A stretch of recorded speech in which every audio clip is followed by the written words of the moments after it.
client ko kasi na ano sa akin.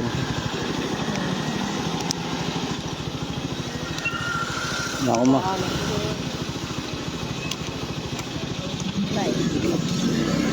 Tama ha.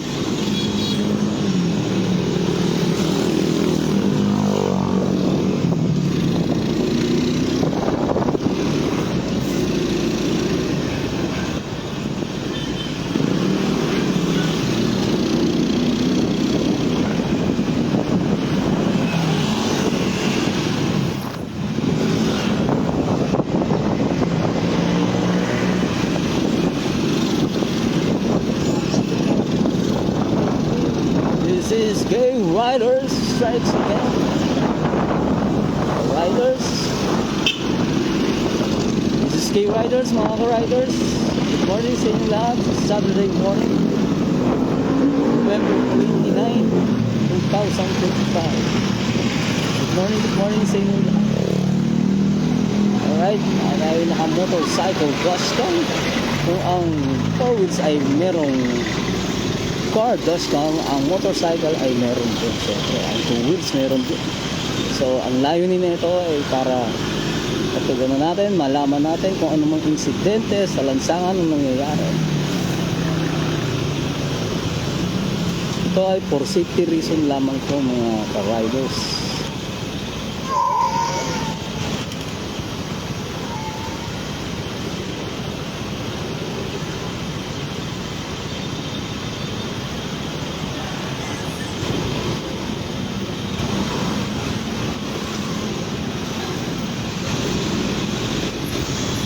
Alright mga ka-riders, pag-usapan naman natin ang tungkol sa mga e-bikes. Ang mga e-bikes na pagbabawal na raw simula sa December 1, 2025. Sang-ayon ba kayo sa mga taong nagbabawal ang e-bike sa lansangan? Paano na po ang mga nakabili ng e-bikes at mga distributor or mga nagtitinda, mga businessman ng e-bikes? Paano na po sila? Siyempre ang mga tao na gustong bumili ng e-bikes ay magdadalawang isip na lang dahil ayaw na nilang bumili ng e-bikes dahil pinagbabawal na nga sa lansangan, sa mga pangunahing lansangan. So ito ay para sa akin masyadong walang basehan sa pagbabawal nila sa mga pangunahing lansangan ng e-bikes dahil number 1, ang e-bikes ay sobrang nakakatulong din sa mga tao, especially sa mga may hirap na katulad natin na hindi natin kayang bumili ng sariling sasakyan, hindi natin kayang mamasada o taxi. So ang e-trike ay sobrang nakakatulong, especially sa mga senior citizens, sa mga madaling silang makasakay dahil mababa lang e-bikes at saka hindi sila ganun kabilis na i-drive. So tamang-tama lang po sa mga kabataan, sa mga estudyante na pwede nating isakay sa e-bikes. Pangalawa, ang e-bikes po ay sobrang nakakatulong sa atmosphere ng ating hangin. Wala pong usok, safety po, matipid po, lalo na pagka kaya nga e-bike, so di ba electric bike. So hindi naman siya malakas sa konsumo sa kuryente. At the same time, napakalaking pakinabang sa ating pamilya, sa bawat isa, sa bawat tao. Ayan po ang NWOW. Tingnan natin, malalaman natin simula sa December 1 kung malulugi ba sila o ano ba ang plano nilang gawin. O i-suggest sa mga nagbabawal na ipatupad ang pagdadrive ng e-bike sa mga pangunahing lansangan. So ito ay kasi lang sa aking mga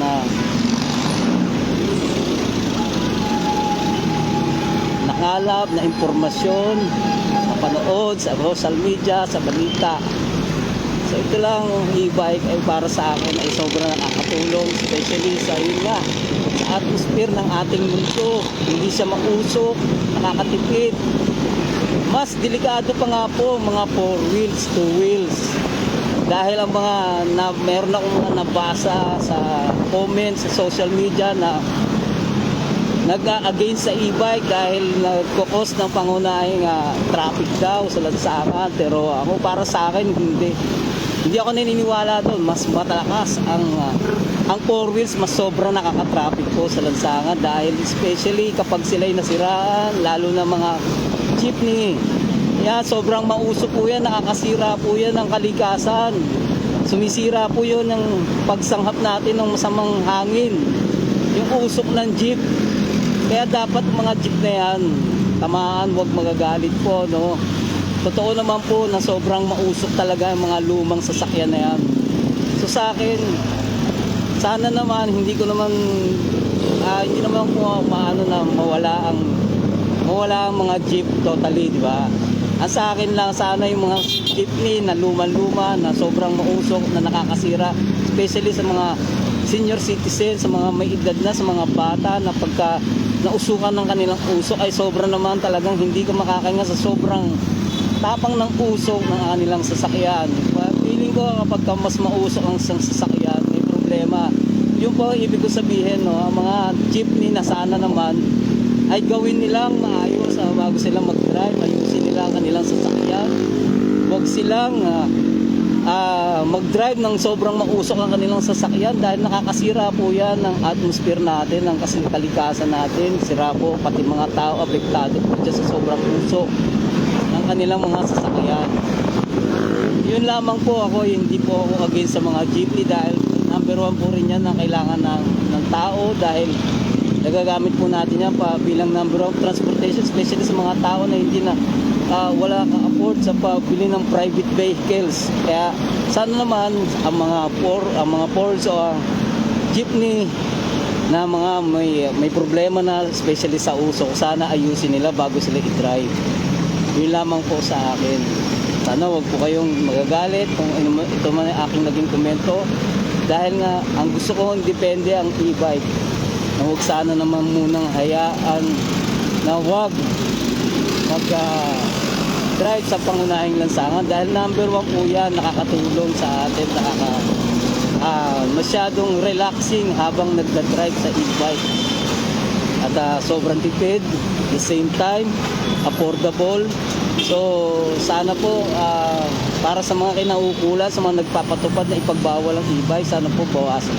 Pag-isipan muna nila lahat, pag-aralan nila kung ano kung dapat na sana yung mga mayroon silang ibang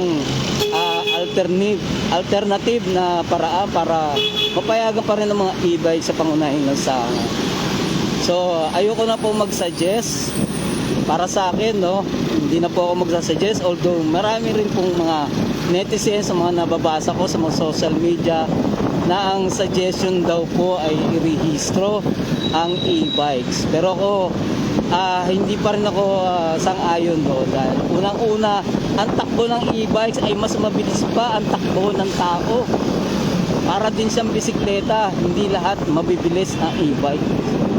So napakabagal po yan, hindi po yan katulad ng motor, ng kotse, ng jeep o anumang truck, malalaking sasakyan na kailangan talagang irehistro dahil nakakamatay sa sobrang bilis.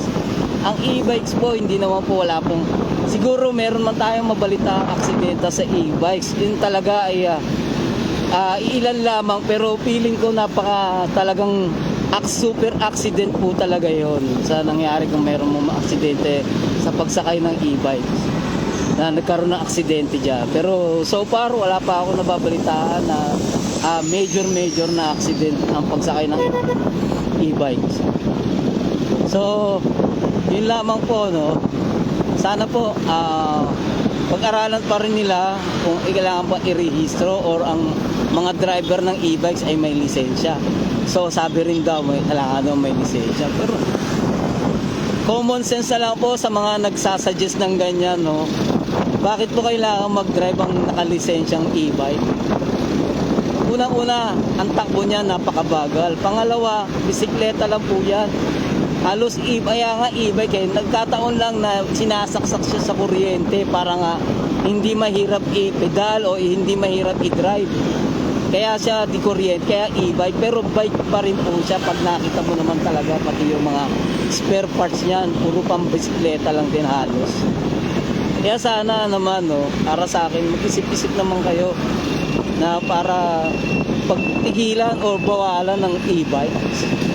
So, yun lang po, no? Sana bago sila umapila o bago nila ipagbawal ang e-bikes, eh sana pag-usapan naman nila, pag-isipan naman nila. So, taliwas naman to, no? Balik, mag-ibang ano naman tayo, mag-ibang usapin naman. Bakit po pinayagan na mga ganyang ano, ang e-bikes na inuna pa? Ang problema sa e-bikes compare sa major na problema natin sa DPWH. Yung mga hearing nila na hanggang ngayon wala pa napapakulong, wala pang di malaman kung sino ang suspect. Ang dami nang nagrally dahil nga nag-alsa na nga, dahil alam naman ng tao kung sino lang may kasalanan, kung sino lang may problema sa pagkukurap o pagkuha ng pera ng kaban ng bayan dyan sa DPWH. Hello, sana po wag po kayo magalit, no? Mga naghihiring dyan sa Senado, sana po bigyan nyo naman kami ng sagutan na at tunay na lutas sa problema natin sa DPWH. Napapaghalataan po kayo, bato-bato sa langit, wag po sa kayong saan ng tamaan, wag magagalit dahil ang tungkol po sa unang hindi naman major na problema sa e-bikes, tinunap pa ninyo kung compare doon sa problema natin sa DPWH na ubod ng laking krimen ang ginawa nila dahil sobrang pera ang pinaghihirapan natin mga tao na nagbabayad tayo ng tax sa kanila, pero anong ginagawa nila? Kinuha nila lahat ng tax, lahat ng binabayad ng tax ng tao, inuna nila na which is na obvious na naman, nakitang-kita na natin kung sino talaga ang may problema. Pero parang tayo walang nakikita. Asa na yung mga mata at yung talino bilang tagapagtanggol ng bayan. Kayo po ay mga nakaupo dyan, tamaan, huwag magagalit. Kayo po, dapat alam nyo po kung sino ba talaga, o alam na kung kayo ay matatalino, ang mga tao ay nakikinig at nanonood lang sa inyo, may isip din, alam na natin. Kaya nga po nagkaroon na, nag-alsahan na mga tao, nag-rally na, pero parang wala pa rin kayong pakiramdam. My goodness. Alright, ako'y bagong matapos sa aking sasabihin, ako'y humihingi muna ng paumanhin sa mga taong tatamaan sa aking mga pananalita. Nagsasabi ko ito na sana po ay meron makarinig na meron din puntos si K-Riders, mga to-riders. Good morning sa inyong lahat. Maraming salamat. Thank you po.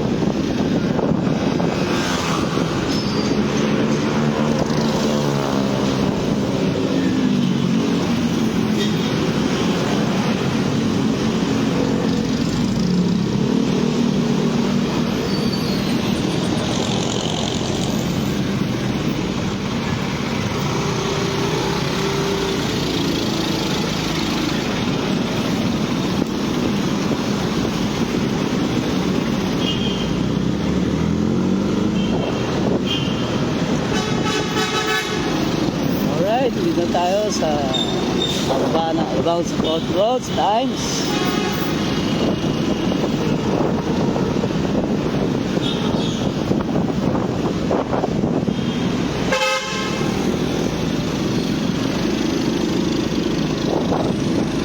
Nakakalungkot mga guys, no? Bakit kaya inuna yung isipin na lang natin, bakit kaya inuna yung e-bikes doon sa problema ng Senado tungkol sa DPWH? Bakit po kaya gano'n ang nangyari?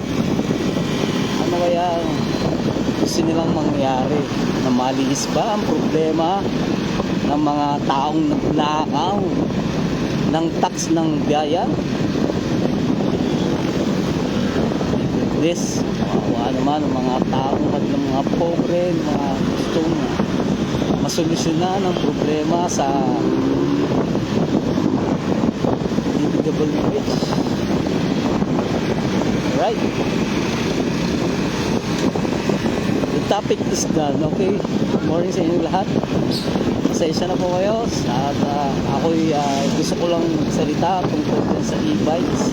dahil naaawa din ako sa mga tao nakabili ng bisikleta na pagbabaw sa mga pangunahing kalsada ng e-bikes.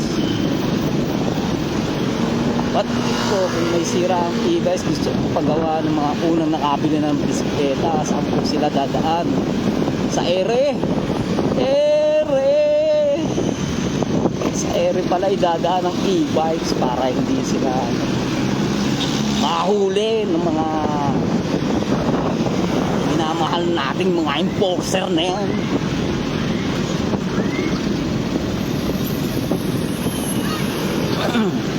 Ay nakuha.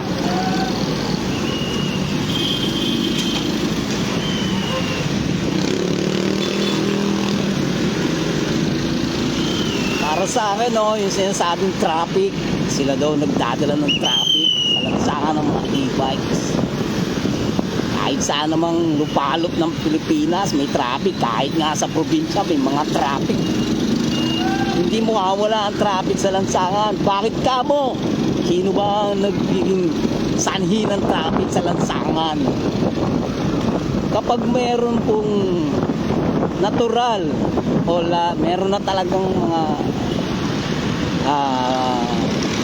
sinasabing traffic light.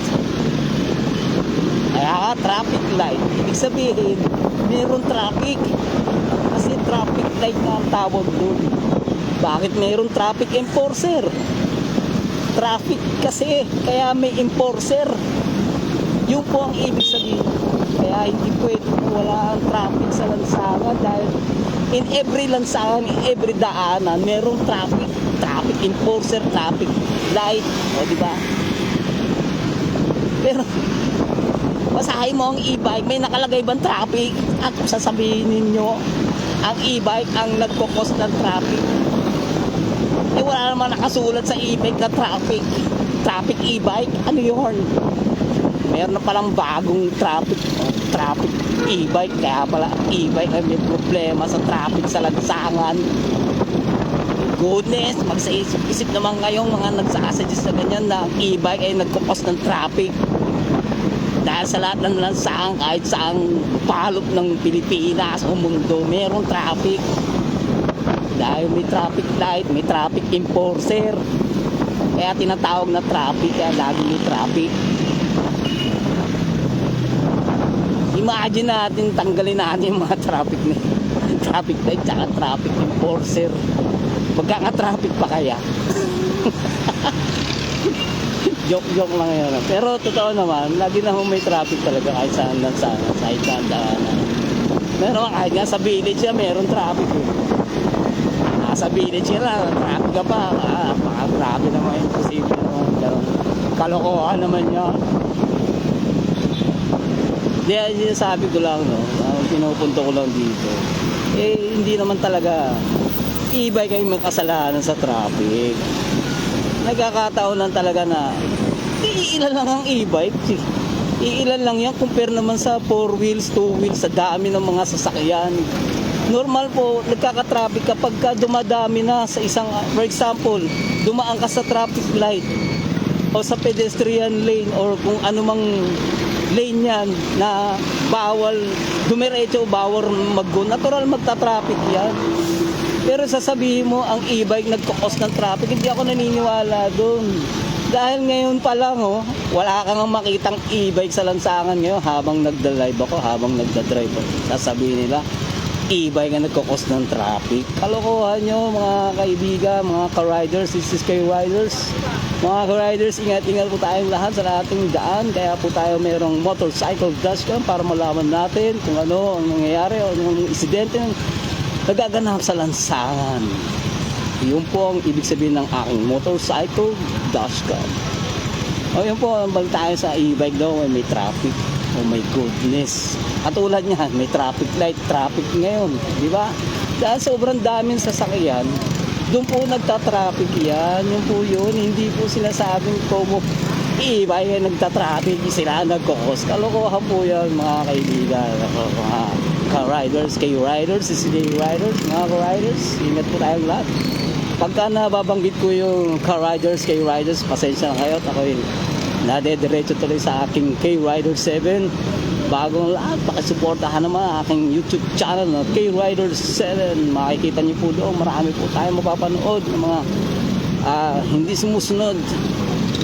Nahuhuli po na ang ating motorcycle dashcam. Makikita niyo po doon sa aking YouTube channel. This is K-Rider 7. Sana po, pakisuportahan niyo po, pakilike na po ang aking YouTube channel. Maraming thank you sa inyong lahat. Ayan, katulad nito, nagkakaroon po ng volume ng traffic dahil dumadami po kapag nagsasabay-sabay po sila. For example, pag dumadaan nga sa pedestrian lane or sa mga traffic light, doon po nagkakos ng traffic. Hindi po yung e-bike ang nagta-traffic. For example, katulad nito, nandito na tayo sa kahabaan ng Moonwalk Market. Siyempre maraming tao, marami na rin sasakyan, nagdikit-dikit na, kaya traffic po yan, normal po yan. Kapag may palengke, dyan po, meron po talagang traffic dyan. Dahil ang mga tao, minsan, nakikita mo, hindi po sila dumadaan sa mismong daanan nila. Diba? Kaya nga po meron tayong sinatawag na sidewalk. Para sa mga tao po yan, hindi po yan para sa mga sasakyan. At ang sidewalk street or yung mga kalsada, yan. Nagkakape sila. Diba? Kitang-kita, mga nagkakape. So, ano lang, pagka normal po talaga yan.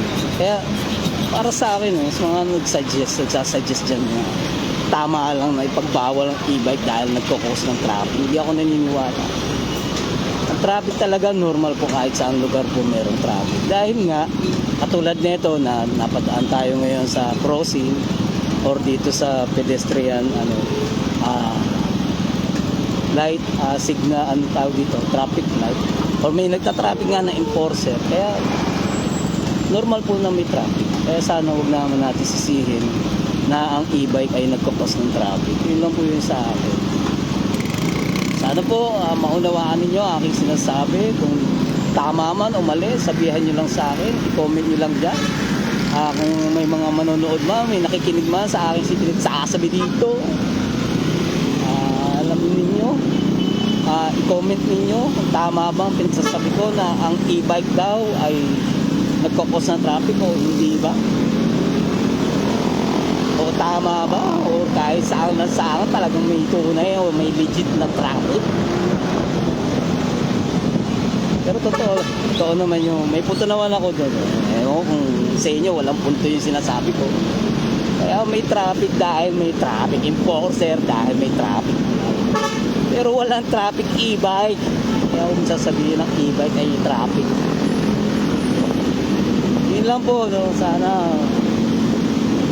makarinig nyo itong pinagsasabi ko dahil wala naman akong audio mic dito sa aking motorcycle dashcam.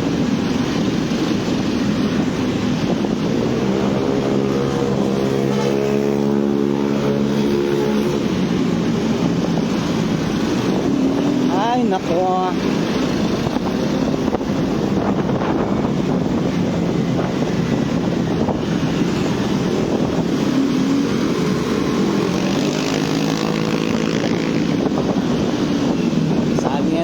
Kaibigan, meron mga kaibigan sa akin.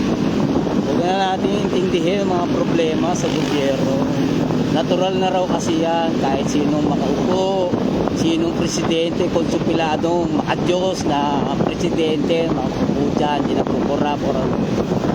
Hindi raw basta-basta talaga masusolusyonan ang problema sa lansangan, problema sa lipunan, problema sa drugs, problema sa corrupt, di ba? Hindi talaga daw yung masolusyon.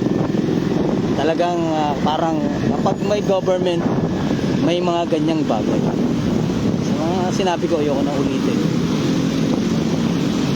Kaya hindi nyo ba napapansin nung itong huli na eleksyon, na ubod ng daming nagsipagtakbuhang gustong makapasok sa politiko. Sabi nga araw nila, politics is dirty. Sabi nila, sabi ng iba, yun lang yung sa mga naririnig ko, hindi ko sabi yun na yun, pero ewan ko kung totoo ba yun. Hindi ako sigurado dahil narinig ko lang yung politics is dirty, sabi nila.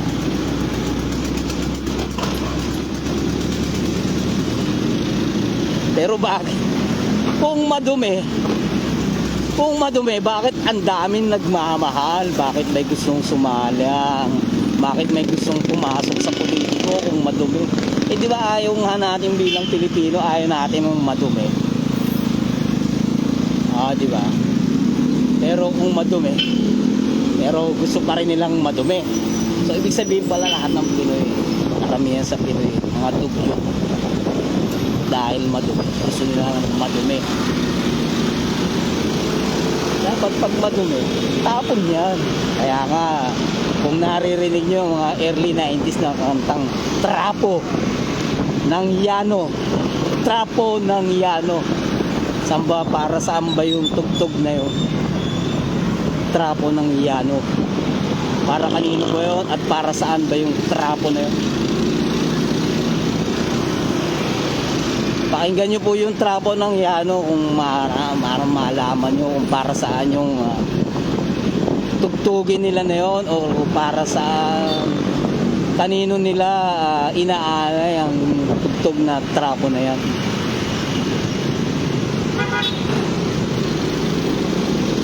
So yan,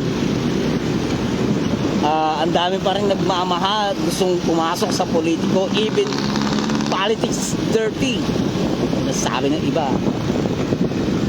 Bakit kaya? Kahit sino lang gustong tumakbo ng nakaraang eleksyon. Dahil magugulat ka, di ba? Pag dugtong-dugtongin mo, ngayon halos patapos ng administrasyon, biglang bumulusok ang pera ng Pilipinas. Na which is saan galing? Sa mga taong pobre, sa mga taong nagbabayad ng tax. Diba? Biglang lumas ang trilyong peso na ang nakinabang ilang pamilya lang na nakaupo sa politiko. Yun po yun eh. Sana po huwag kayo magagalit. Tamaan, huwag magagalit. Oh my God. Ayoko na nga magsalita. Stop na po ako. Pasensya na po. This is K-Riders. Stop na po ako. Sabi dahil takot ako sa mangyayari.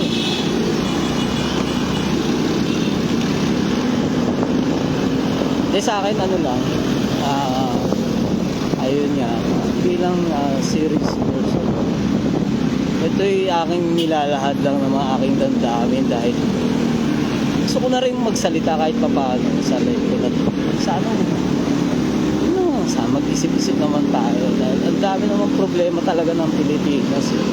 Hindi lang naman tungkol sa e-bikes, ang dami. So sana unahin naman nila yung major bago yung parang halos basura na nga lang usapin sa e-bike. Pero bakit yun ang inuuna, di ba? Mas maraming problema sa e-bike, sa government na ipapatupad nila na dapat solusyonan. Hindi lang yung lagi sa e-bikes or sa mga two wheels na katulad namin. Ayun na nga, nauna na nga yung NCAP. Siyempre, sino ba ang nagpatupad na naman nun? In-insist na naman ng LTO. Sa totoo lang mga LTO, no? Mga Land Transportation Office. Hindi naman ako against sa inyo eh. Dahil kayo nga kasi nagpapatupad ng batas. Na sana bago nila ipatupad, sana naman pinaparamdam naman nila sa tao na ito ay ipapasok natin o I mean, ihayag muna nila, sabihin nila sa sandigang bayan or kung tama ba or pwede bang itong policy na to. Hindi, walang ganun. Dati kasi meron, bago magpatupad ng batas, sinasabi muna, binabalita muna bago nila pirmahan o bago nila sabihin, para may umapila man, pwede munang pag-usapan bago inapilan, diba? Ngayon hindi, wala nang ganun-ganun ngayon, guys. Ipapatupad at ipapatupad kahit maraming against, natatamaan. Go lang sila ng go. O di tuloy, ayan, diba? Naglabasan tuloy mga vlogger, mga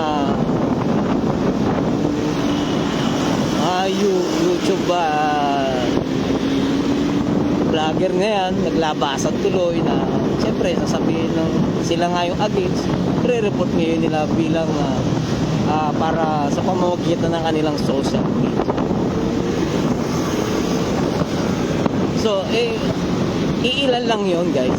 Pero po sa pagka-napatupad na, wala na po tayo magagawa. Si Kuya, nag-counterflow.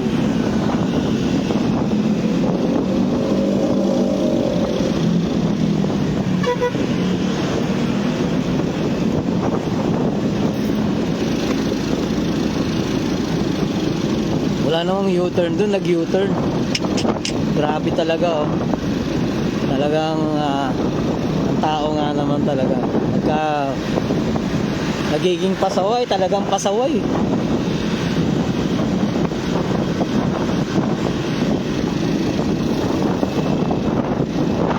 So yun nga. So sa LTO, wala naman tayong against dyan. Kaya lang sana nga, bago silang patupad ng kanilang ipinatutupad na batas about sa lansangan, about sa kalsada, sa pangunahing kalsada na dinadaanan ng tao, isipin naman nila bago sila magpatupad. Una-una, siyempre ang mga tao mahihirapan. Ano ba ang serbisyo ng tao? Diba ang magbayad ng tax? Saan ba nanggagaling ang pagpapagawa ng kalsada? Ang mga sinusweldo ng mga nakaupo dyan sa kinaukulan? Saan ba nagagaling ang sweldo nila? Kung walang taxpayer po ba, susweldo sila. Pwede ba yun?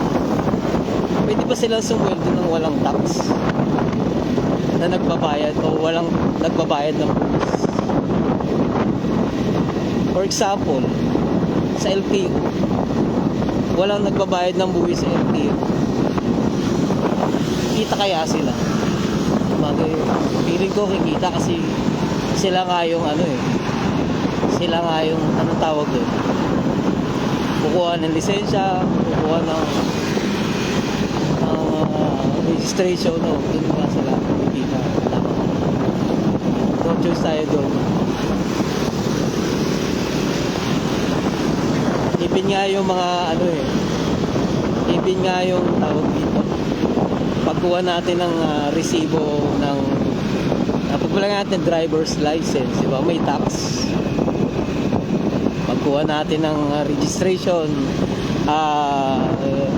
receipt, makikita mo doon, ibabawas yung tax. Lahat.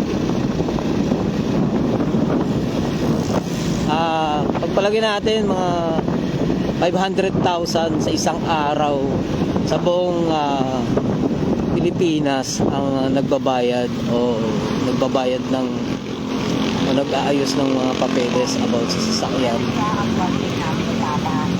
Ganong kalaki kaya mga nakukuha na ito.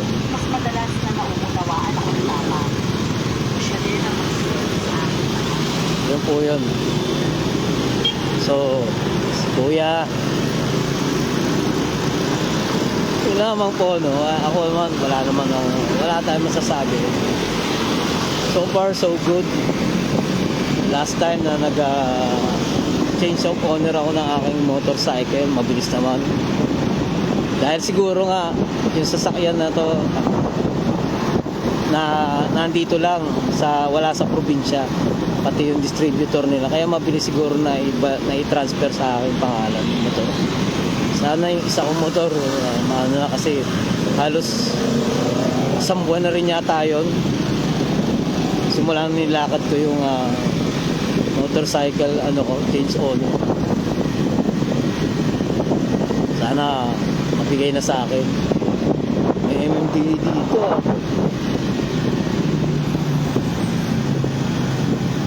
Dati walang MMDA dito sa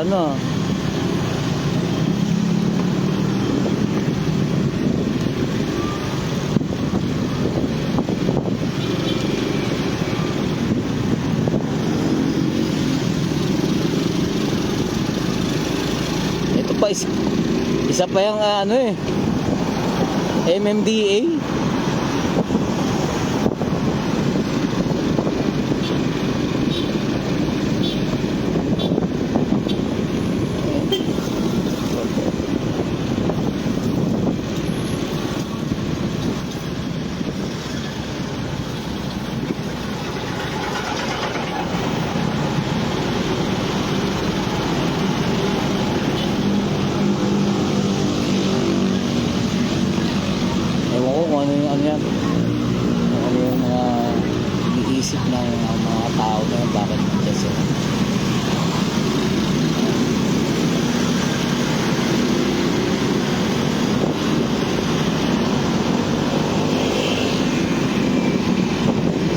lang, no,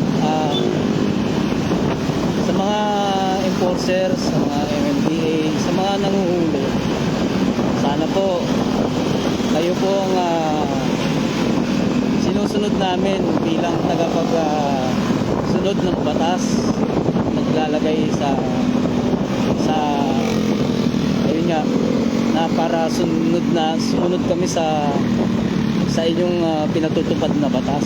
Sana po kayo rin po mismo sumunod dito sa batas, dahil kayo po ang unang-unang nagpapatupad ng batas. Para sa akin, yun lang po yung aking hinihiling.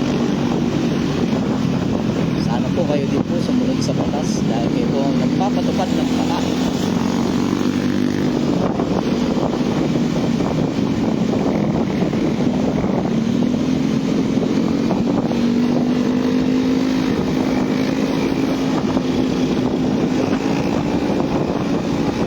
Wala ding iniiwan yan doon sa gwardiya, mall guards. Meron din kasing mga mall guards, minsan sila mismo hindi rin tumutupad sa batas nila. Barangay, meron mga tanod, diba? Meron din yung mga batas sa bawat barangay. Sana po sumunod din sila sa kanilang mga batas na ipinatutupad din nila. Ang tao naman, madali naman po yung sumunod dahil ang tao, kaya wala naman sila sa posisyon, kaya susunod. So kayo pong mga nasa posisyon, kayo po tagapagtupad ng batas, sana po kayo rin po sumunod sa batas para maging fair naman sa mga tao sumusunod sa batas. Yun lamang po.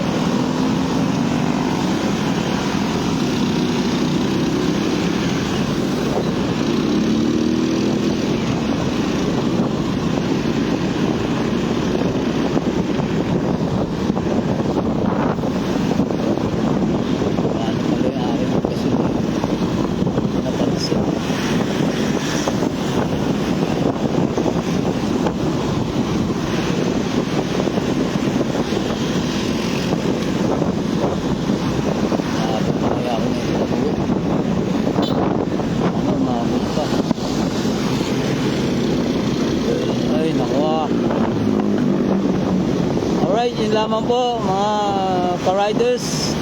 This is K-Riders, mga ka-riders. Maraming thank you po. Bago matapos ang aking vlog sa dito sa aking live. Good morning sa inyong lahat. Ako po humihingi muna sa inyo ang konting support sa aking YouTube channel, The K-Riders 7. The Motorcycle Dashcam. Maraming tayong video na-upload doon. Bahala na po kayo, gusto nyo panoorin o hindi, pero para sa akin, kung makakita nyo, paki-likes na rin, subscribe na rin, o mag-comment na rin sa mga pinag-upload kong video doon. Tama mo makatulong sa aking munting channel. At ang layo naman na itong Motorcycle Dashcam para makita natin, safe tayo sa ating daanan, sa ating lansangan na dinadaanan. Kaya tayo mayroong Motorcycle Dashcam. Ngayon, ayun, bahala na. Thank you. Dito po tayo sa the final destination. This K-Riders. Maraming thank you sa inyong lahat.